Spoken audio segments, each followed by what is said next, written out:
महाराष्ट्र हादरवून टाकणाऱ्या ऑफर्स रवींद्र वस्त्र निकेतन घेऊन आलेत लाडकी बहीण रक्षाबंधन सेल 15 ऑगस्ट ते 6 सप्टेंबर पर्यंत 1998 च्या खरेदीवर बंपर गिफ्ट, लाडक्या बहिणीला 3 ऍक्टिवा गाडी गिफ्ट, दररोज चिंका चांदीची जोडवी गिफ्ट, पेशवाई सिल्क साडी 1200 ची 346 मध्ये, कलांजली पैठणी सिल्क 1500 ची 594 ला, 3 पीस ड्रेस 2 पीस ड्रेस घ्या 1188 रुपये, एक घ्या एक फ्री, ब्रँडेड शर्ट टोरी कंपनीचा एक घ्या एक फ्री, 5000 रुपयांची बनारसी नवरी शालू 1495 रुपयाला. रवींद्र वस्त्र निकेतन, सलगरी, तालुका मिरज, जिल्हा सांगली. महापालिका क्षेत्रात राबवण्यात येणाऱ्या 592 कोटींच्या पूर नियंत्रण प्रकल्पावरून विरोधी पक्ष नेत्यांनी थेट भाजप नेत्यांवर टक्केवारीचा आरोप केल्याने महासभेत प्रचंड गोंधळ निर्माण झाला. भाजप, राष्ट्रवादी आणि काँग्रेसचे नगरसेवक एकमेकांच्या अंगावर धावून गेले. भाजपकडून जय श्रीराम, भाजपचा विजय असो, तर काँग्रेसकडून नहीं चलेगी, टक्केवारी नहीं चलेगी अशा घोषणा दिल्याने वातावरण चांगलंच तापलंय. महापौर आणि काँग्रेसच्या नगरसेवकांनी एकमेकांवर आरोप करत टक्केवारीच्या वादात शिवसेना नेते राजेश क्षीरसागर आणि काँग्रेस नेते खासदार विशाल पाटील यांना गोवलं. 592 कोटींच्या प्रकल्पावरून महापालिकेची विशेष महासभा घेण्यात आली होती. ही सभा महापौर सूर्यवंशी यांच्या अध्यक्षतेखाली पार पडली. महासभेच्या सुरुवातीपासूनच अनेक नगरसेवकांनी प्रशासनाला धारेवर धरलं. दर मान्यतेचा विषय स्थायी समितीसमोर न आणता परस्पर कार्यारंभ आदेश देण्याच्या हालचाली शासन स्तरावरून सुरू आहेत. पदाधिकाऱ्यांना विश्वासात घेतलं जात नाही काय, असा सवाल राष्ट्रवादी काँग्रेसचे गटनेते मेनुद्दीन बागवान यांनी केला. तर महापालिकेचे अधिनियम बाजूला ठेवून प्रशासन हा प्रकल्प राबवत आहे, यातून महासभा स्थायी समितीला का वगळत आहे, प्रशासनावर कोणाचा दबाव आहे का, असा प्रश्न संतोष पाटील यांनी उपस्थित केला.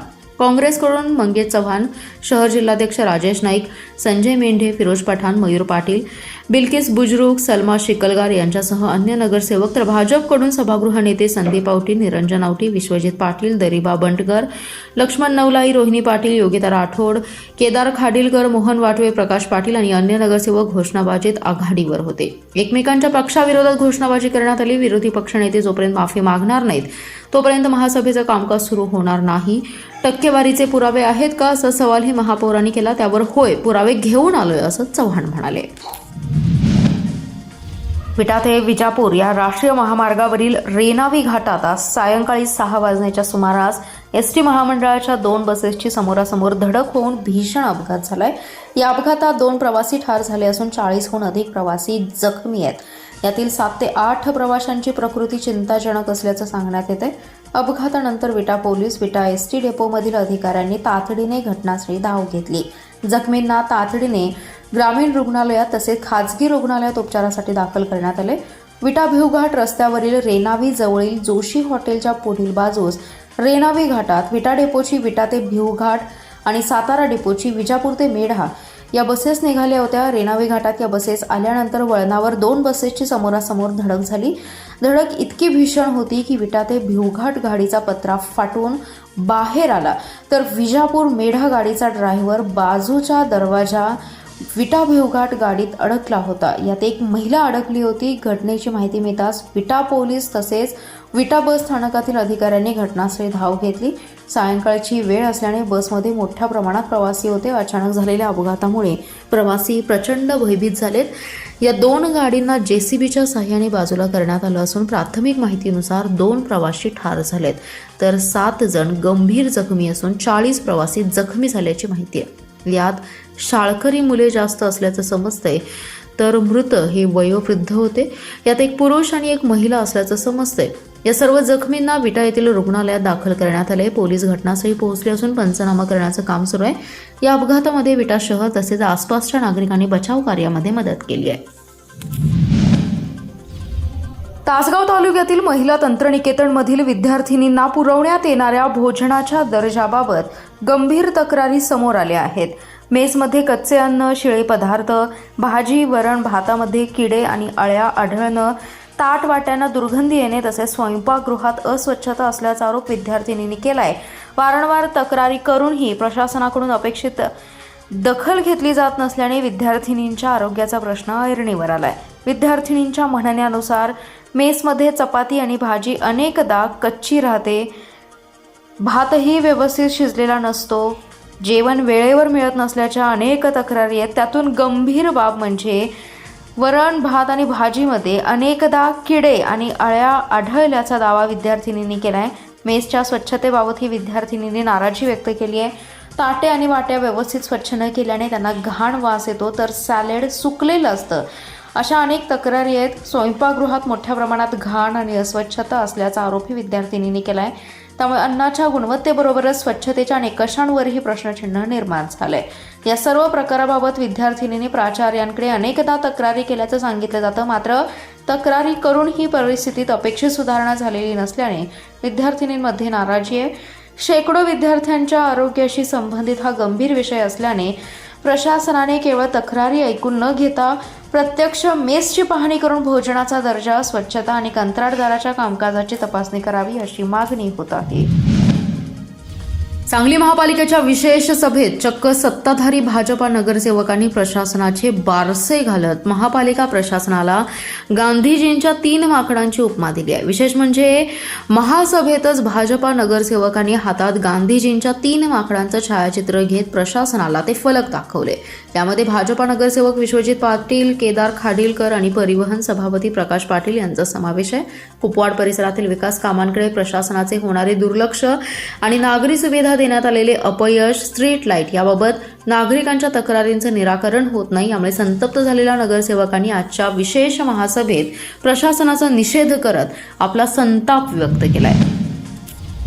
जत तालुक्यातील बिळूर येथे चुलत चुलत्यांच्या घरी कोणी नसल्याचं पाहून महागड्या दागिन्यांवर डल्ला मारणाऱ्या पुतण्यास पोलिसांनी जेरबंद केले. त्याच्याकडून 80 ग्रॅम सोन्याचे दागिने आणि 5 ग्रॅम चांदीचे दागिने असा एकूण 8,81,290 रुपयांचा मुद्देमाल जप्त केलाय. स्थानिक गुन्हे अन्वेषणच्या पथकाने कवटेमंका रोडवरील जाधव वस्तीजवळ ही कारवाई केली आहे. या प्रकरणी प्रशांत चिन्नाप्पा घेजी या तरुणास अटक केली आहे. रावसाहेब घेजी यांच्या घरी जत तालुक्यातील बिळूर येथे 23 जुलै 2026 रोजी सकाळी 10 वाजण्याच्या सुमारास घरी कोणी नसल्याचं पाहून अज्ञातांनी सोन्या चांदीच्या दागिन्यावर डल्ला मारला होता. या घटनेची गंभीर दखल घेत पोलीस अधीक्षक तुषार दोशी यांनी स्थानिक गुन्हे अन्वेषणच्या पथकाला तपासाच्या सूचना दिल्या.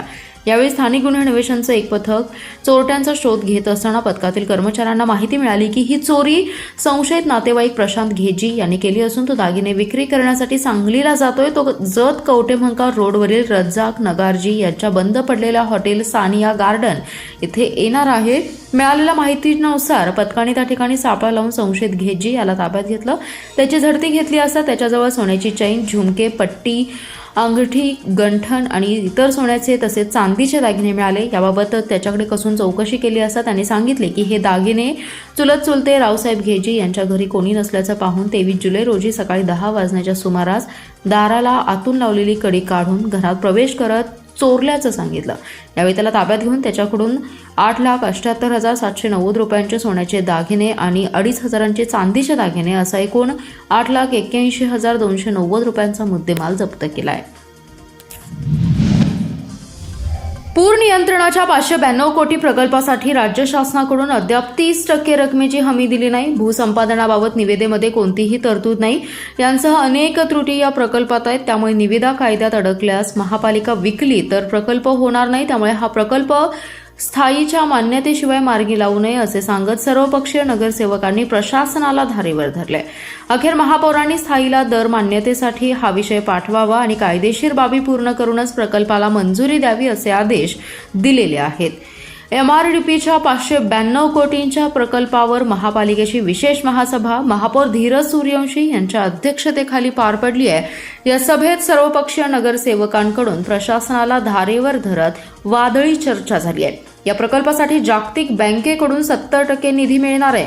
उर्वरित 30% निधी राज्य शासन घालणार असल्याचं प्रशासन सांगत आहे. याबाबत शासनाकडून कोणता अध्यादेश आला आहे का असा सवाल उपमहापौर गजानन मगदुम यांनी सभेच्या सुरुवातीलाच विचारला. शहर अभियंता पृथ्वीराज चव्हाण यांनी शासनाकडून मार्गदर्शन मागवले असून अद्याप हमीपत्र आलं नसल्याचा खुलासा केलाय.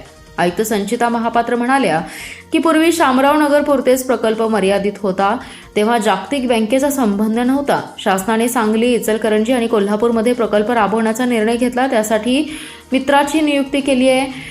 त्यांनी प्रायमुव्हो कंपनीला DPR करण्यास सांगितलं. या प्रकल्पासाठी महासभेच्या मान्यतेची गरज नसल्याचं सांगितलंय. जिल्हा परिषदेत कोणत्याही परवानगीशिवाय बेकायदा बसवलेल्या सीसीटीव्ही यंत्रणेविरोधात सदस्य आक्रमक झाले ते त्वरित हटवावेत आणि विनापरवाना बसवणाऱ्या अधिकाऱ्यांवर कारवाई करण्याची मागणी सदस्य सुनील पवार यांनी मुख्य कार्यकारी अधिकाऱ्यांकडे केली आहे. प्राथमिक शिक्षण विभागाच्या सर्व कार्यालयात सुमारे 1.5 वर्षांपूर्वी सीसीटीव्ही कॅमेरे बसवण्यात आले आहेत. त्याचे नियंत्रण प्राथमिक शिक्षणाधिकाऱ्यांकडे आहे. या यंत्रणेविरोधात काही अधिकारी कर्मचाऱ्यांनी वरिष्ठांकडे तक्रारी केल्या होत्या. महिला अधिकाऱ्यांनी कॅमेऱ्यांना आक्षेप घेत या यंत्रणेमुळे आमच्या व्यक्ती स्वातंत्र्याला बाधा येत असल्याची तक्रार जिल्हाधिकाऱ्यांकडे केली होती. सदस्य पवार यांनी या यंत्रणेसंदर्भात विहित माहिती घेतली.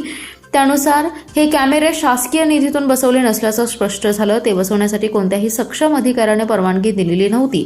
सदस्य पवार म्हणाले, कॅमेरे बसवण्यासाठी बांधकाम विभागाकडे 2023 मध्ये शिक्षण विभागाने परवानगी मागितली होती, पण त्यावर कोणतेही उत्तर बांधकामच्या कार्यकारी अभियंत्यांनी आजवर दिलेलं नाही.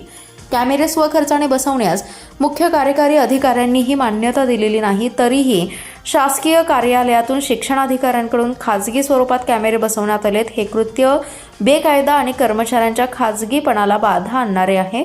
दरम्यान हे कॅमेरे त्वरित हटवावेत आणि बेकायदा कृत्य करणाऱ्या अधिकाऱ्यांवर कारवाई करावी अशी मागणी पवार यांनी मुख्य कार्यकारी अधिकाऱ्यांकडे केली आहे. जिल्हा परिषदेचे उपाध्यक्ष ऋषिकेश लाड यांनी प्राथमिक शिक्षण विभागातील सीसीटीव्ही कॅमेरा प्रकल्पाची पाहणी केली. त्याची माहिती घेतली आहे. कॅमेऱ्यांबाबत काही कर्मचाऱ्यांच्या भूमिकाही जाणून घेतल्या. पवित्र श्रावण महिन्याला आजपासून मोठ्या उत्साहात सुरुवात झाली असून भाविकांकडून महादेवाच्या आराधनेसह विविध व्रतांचं नियोजन केलं जाते. मात्र श्रावणाच्या पहिल्याच दिवशी उपवास करणाऱ्या भाविकांना महागाईचा मोठा झटका बसलाय. उपवासासाठी लागणारा साबुदाणा, वरी, राजगिरा आणि शेंगदाणा यांसारख्या प्रमुख जिन्नसांच्या दरांमध्ये 20 ते 30% मोठी वाढ झाली असून त्यामुळे यंदाच्या श्रावणात उपवास करणाऱ्यांच्या खिशाला चांगलीच कात्री लागणार आहे.